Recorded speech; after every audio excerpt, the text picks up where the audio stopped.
Measurement of biological assets and agricultural produce at FPLCTS. What is FPLCTS? Fair value less cost to sell.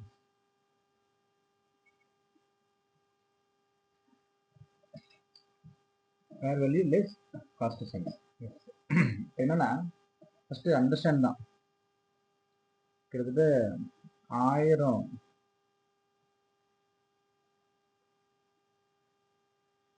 cows purchased at 10,000 per cow. 1000 cow நீங்க purchase பண்றீங்க. What is selling cost? Selling cost to be incurred ஆகுன்றாங்க.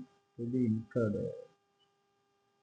while selling this cost, while selling this cow, these cows.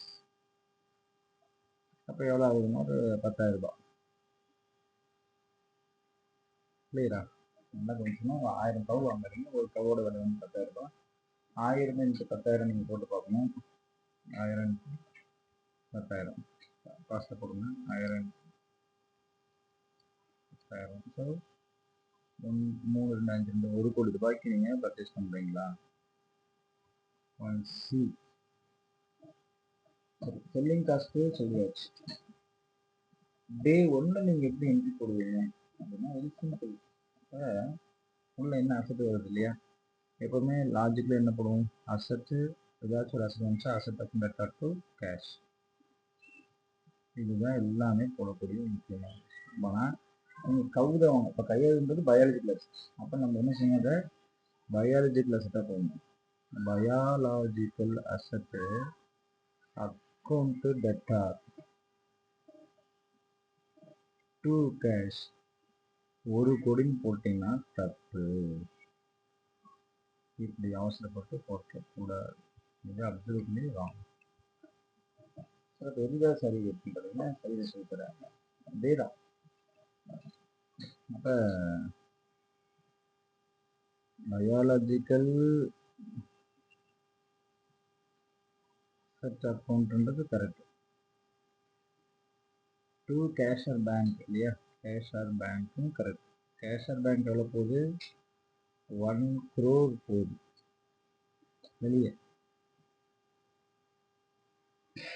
Selling cost to be incurred தான் போடுறோம். நல்லா தெரியுங்க. Selling cost to be incurred ஆகும்.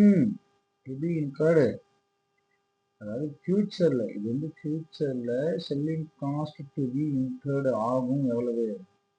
10,000 ரூபாய். 10,000 ரூபாய் total of this cost இல்லையா? Selling cost to be incurred while selling these cows. இந்த பசுவெல்லாம் நீங்கள் விற்கும்போது ஏற்படக்கூடிய செலவு அப்படின்னு அவன் சொல்லுவான். அப்போ பார்த்தீங்க அப்படின்னா இதோட செலவு என்ன அப்படின்னு பார்த்தீங்கன்னா வெரி சிம்பிள். 1 கோடியிலிருந்து எதை கழிக்கணும்? 10,000 ரூபாய். சரி, 10,000 வேணா, கொஞ்சம் பெரிய அமௌண்ட்டாக இருக்கணும். ஒரு 1 லட்சம் வச்சுக்கலாமே. 1 lakh. 1 lakh. சரி, 10 லட்ச ரூபாய் வச்சுக்கோங்க. லாஜிக்கலாகவும் ஈஸியாக அண்டர்ஸ்டாண்ட் பண்ணுறது. 10 lakh. இப்போ 10 லட்ச ரூபாய் நம்ம கழிச்சிடலாம். அப்போ 90 லட்ச ரூபாய் தான் இருக்கும் இல்லையா? அப்போ அசட்டோட வேல்யூ தான் போடணுங்க. 90 லட்சம் ரூபாய். So what is difference? That is called P&L account. இதுதான் P&L அக்கௌண்ட்டில் கொண்டு போகணும். P&L account. இப்போ என்ன உங்களுக்கு புரிஞ்சிருக்குன்னா 10 லட்ச ரூபாய் என்ன லாஜிக்கல் அப்படின்னு நீங்கள் பிஹைண்ட் இட் நீங்கள் அண்டர்ஸ்டாண்ட் பண்ணணும். என்ன அப்படின்னா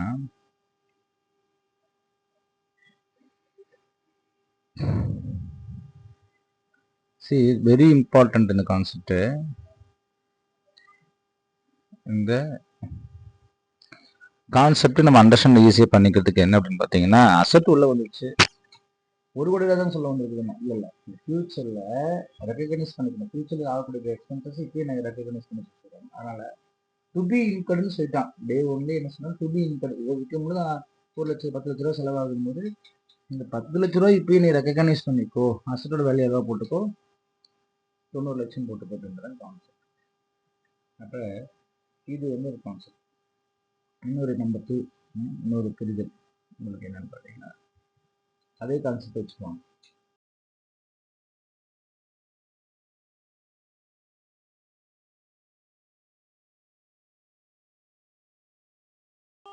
இப்போ நம்பர் 2ல என்ன நம்ம பண்ண போறோம் அப்படின்னு பார்த்தீங்கன்னா அதே 10,000 கவ்வு பர்ச்சேஸ் நீங்க பண்றீங்க.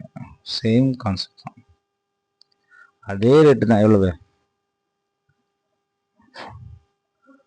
1000 கவ்வு 10,000க்கு வாங்குறீங்க. ஒரு கவ்வு அப்போ 1 கோடி ரூபாய் அதில் சேர்ந்து பர்ச்சேசிங் காஸ்ட் செல்லிங் காஸ்ட் ரெண்டுத்தையும் சொல்றோம். என்னங்க? பர்ச்சேசிங் காஸ்ட் செல்லிங் காஸ்ட் இது வச்சு நம்ம ஈஸியாக அடுத்த சம் போட்டுருவோம். பர்ச்சேசிங் காஸ்ட்டு எவ்வளவு அப்ளை சொன்னோமா? செல்லிங் காஸ்ட்டு 10 லட்சம் சொன்னோமா? ஆமாம், செல்லிங் காஸ்ட்டு 10 லட்சம் சொல்லியிருக்கோம். பர்ச்சேசிங் காஸ்ட்டு எவ்வளோங்க அப்படின்னு பார்த்தீங்கன்னா பர்ச்சேசிங் காஸ்ட்டு ஒரு 2 lakh இல்லைங்க, 2 lakh.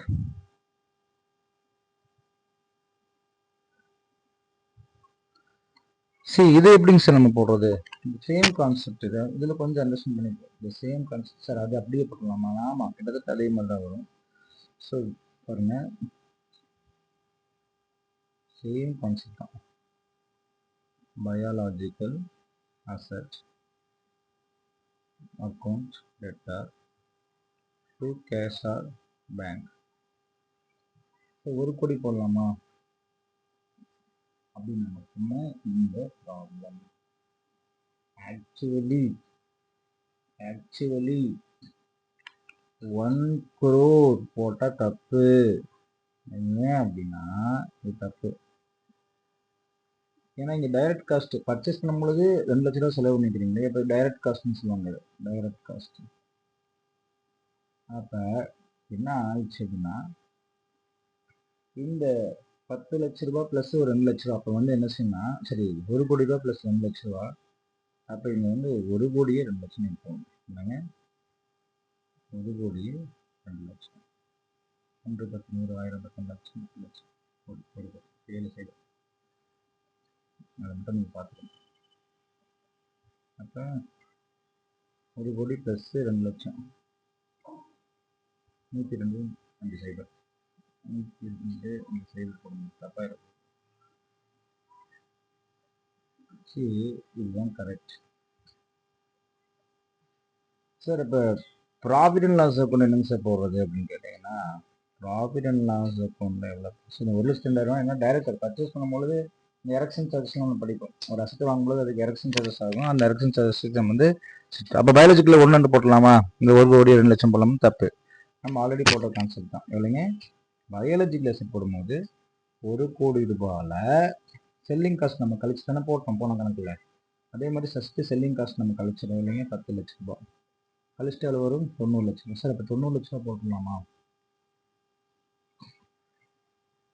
எஸ், சரி 90 லட்ச ரூபா. ஏன்னா இது என்ன நம்ம FELCTS கான்செப்ட் தானே போகிறோம்.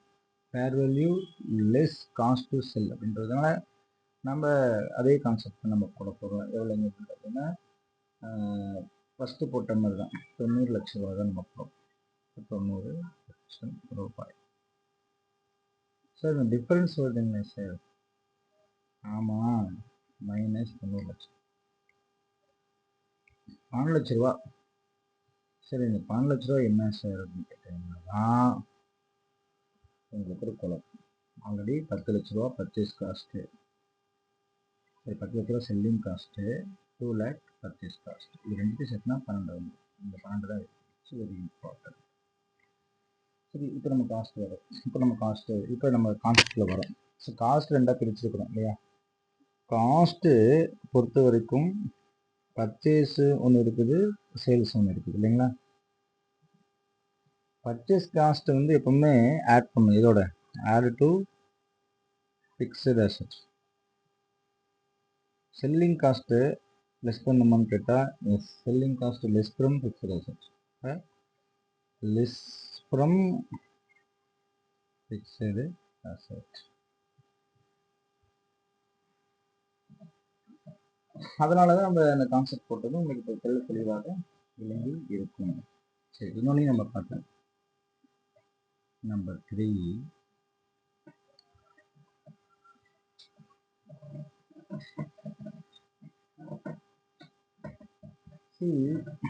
Purchasing cost selling cost. Purchasing cost வந்து என்ன செய்கிறோம் அப்படின்னும் போது, பர்ச்சேசிங் காஸ்ட்டை பொறுத்த வரைக்கும் பர்ச்சேஸ் எவ்வளோ பண்ணுறோமோ அதோட சேர்த்திக்கணும், செல்லிங் காஸ்ட் வந்து கழிச்சிக்கணும். அப்போ இது வந்து உங்களுக்கு தெரியும், செல்லிங் காஸ்ட்டு எவ்வளோன்னா எப்பயுமே செல்லிங் காஸ்ட் வந்து ஃபஸ்ட்டு கழிச்சிடுங்க, பர்ச்சேசிங் காஸ்ட்டை அந்த அசட்டோட கூட்டிடுங்க அப்படின்றது தான். இதில் எந்த ஒரு கான்செப்டும் குழப்ப வேண்டிய அவசியம் இல்லை, இது பக்காவாக இருக்கும். ஸோ இப்போ உங்களுக்கு மெஷர்மெண்ட்டு அண்ட் பயாலஜிக்கல் அசெட்ஸும் உங்களுக்கு நல்லா தெரிஞ்சிச்சு. இதை வச்சு நம்ம இப்போ நம்ம கொஸ்டின் பார்த்து சம்ம தேங்க்ஸ்.